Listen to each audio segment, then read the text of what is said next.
இது வந்து ஒரு அன்பாக்சிங் வீடியோ தாங்க. இந்த பார்சல் எப்போடா வரும்னு ரொம்ப எதிர்பார்த்து வெயிட் பண்ணிக்கிட்டு இருந்தேன். அப்படி என்ன இந்த பிளான்ட்ல ஸ்பெஷல் இருக்குன்னு கேட்குறீங்களா? நீங்களும் ஒரு ரோஸ் லவராக இருந்தீங்கன்னா என் எக்ஸைட்மெண்ட் உங்களுக்கும் புரியும். இந்த ரோஸை பார்த்த உடனே எனக்கு பிடிச்சிடுச்சு. பார்த்த அன்னையிலேருந்து நான் தேடிட்டு இருக்கேன், எனக்கு கிடைக்கவே இல்லை. எனக்கு தெரிஞ்ச 2-3 நர்சரி தான், பிரணாபர், புஷ்பாஞ்சலி, இங்கெல்லாம் ஒன்று இருக்கவே இருக்காது, இல்லைன்னா சோல்ட் அவுட் ஆயிருக்கும். கடல்லே இல்லையாங்கிற மாதிரி தான் சுச்சுவேஷன் இருந்தது. இது என்ன ரோஸ் வெரைட்டினா கோகோ லோக்கோ ஹச்டி ரோஸு, ஃப்ளோரிபண்டா டைப்பு, ப்ரௌன் கலரில் பூக்கும். நான் ஃபர்ஸ்ட் டைம் அப்படித்தான் நான் இதை பார்த்தேன்.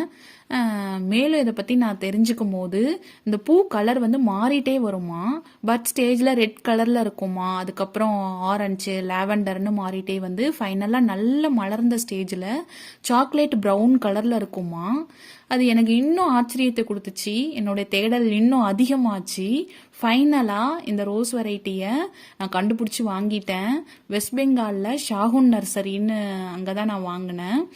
அது கூடவே இன்னும் 2 ரோஸ் வெரைட்டியும் வாங்கினேன். ஒன்று ஹனி டிஜான், இன்னொன்று ஹெர்மோசா. நம்மளோட டார்கெட்டட் பிளான்ட் வந்து கோகோலோக்கோ மட்டும்தான். இது ரொம்ப ரேர் வெரைட்டி, அதான் எங்கேயுமே கிடைக்கல, கொஞ்சம் காஸ்ட்லியும் கூட.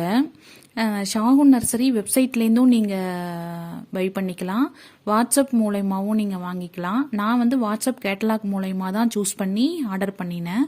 உங்களுக்கு வாட்ஸ்அப் நம்பர் வேணும்னா சொல்லுங்கள், கமெண்ட் பண்ணுங்கள், நான் உங்களுக்கு மெசேஜ் பண்ணுறேன். பிளான்ட் வந்து நல்லாவே பேக் பண்ணி அனுப்பிச்சிருந்தாங்க. லீஃப்லாம் க்ரீனாக தான் இருந்தது, நிறைய புது புது துளிர்லாம் கூட இருந்தது. இன்னும் சொல்லப்போனால் கோகோலோக்கோ அந்த ரோஸ் வெரைட்டிலேருந்து ஒரு பேசல் ஷூட்டே இருந்தது. நீங்கள் நல்லா பார்த்தீங்கன்னா உங்களுக்கு தெரியும். இப்போ நம்ம ஒரு நர்சரிக்கு போனோம்னா நமக்கு பிடிச்ச கலரில் ஒரு 4 பிளான்ட் பார்த்தாலும் அதில் எந்த பிளான்ட்டில் புது புது துளிர் வந்திருக்குதுன்னு பார்த்தோன்னு நமக்கு எடுக்க தோணும். இப்போ நமக்கு வந்திருக்கிற ஒரு பிளான்ட்லேயே நமக்கு புது துளிர்லாம் பார்த்தோன்னே இன்னும் எனக்கு ஜாலியாகிடுச்சு. அப்புறம் களிமண்ணில் தான் அவங்க பேக் பண்ணி அமைச்சிருந்தாங்க. அதுக்கு வந்து நல்ல வாட்டரை நல்லா ஹோல்ட் பண்ணி வச்சுக்கிற கெப்பாசிட்டி இருக்கிறதுனால அவ்வளோ தூரத்துலேருந்து வந்திருந்தாலும் செடியில் வாடாமல், லீஃப்லாம் கொஞ்சம் வாடி போகாமல் நல்லா க்ரீனாகவே இருந்தது. என்ன அந்த சாயிலை ரிமூவ் பண்ணுறதுக்கு தான் கொஞ்சம் கஷ்டமாக போயிடுச்சு. கொஞ்சம் நேரம் தண்ணியிலே வச்சுருந்துட்டு அதுக்கப்புறம் ரிமூவ் பண்ணிவிட்டு பிளான்டிங் பண்ண ஆரம்பிச்சிட்டேன். பாட்டிங் மிக்ஸு ஆஸ் யூஷுவல் தான். நான் ஏற்கனவே டெய்லியா வீடியோவில் இதை பற்றி கொஞ்சம் டீட்டெயிலாக நான் சொல்லியிருப்பேன். பாட்டம் லேயரில் இலத்தழைங்கள்லாம் போட்டு நிரப்பி அது மேலே நம்ம வீட்டு பக்கத்தில் இருக்கிற தோட்டத்து மண் தான்.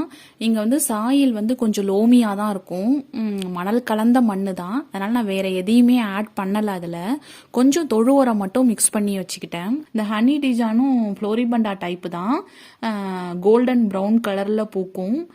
அதுவும் கலருக்காக தான் வாங்கினேன். அப்புறம் இன்னொரு ரோஸ் வெரைட்டி ஹெர்மோசா, பிங்க் கலரில் பூக்கும். இது வந்து ஒரு டச் வெரைட்டி. டச் வெரைட்டினாலே அதனுடைய ஃப்ளவரிங் அரேஞ்ச்மெண்ட்டு தான். அது பெட்டல்ஸ் என்ன கலராக வேணாலும் இருக்கட்டும், அதனுடைய அரேஞ்ச்மெண்ட்டை பார்த்தாலே நமக்கு கொள்ள அழகாக இருக்கும். எல்லாத்தையும் பிளான்டிங் பண்ணி முடிச்சிட்டேன். எப்படா பூக்கும்னு ரொம்ப ஆர்வமாக இருக்குது.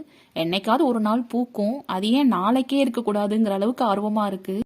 நீங்களும் ஒரு ரோஸ் லவ்வராக இருந்தீங்கன்னா என் ஆர்வம் உங்களுக்கு புரியும்னு நினைக்கிறேன். இது பூக்கும்போது உங்களுக்கு நான் ஷேர் பண்ணுறேன். தேங்க்யூ.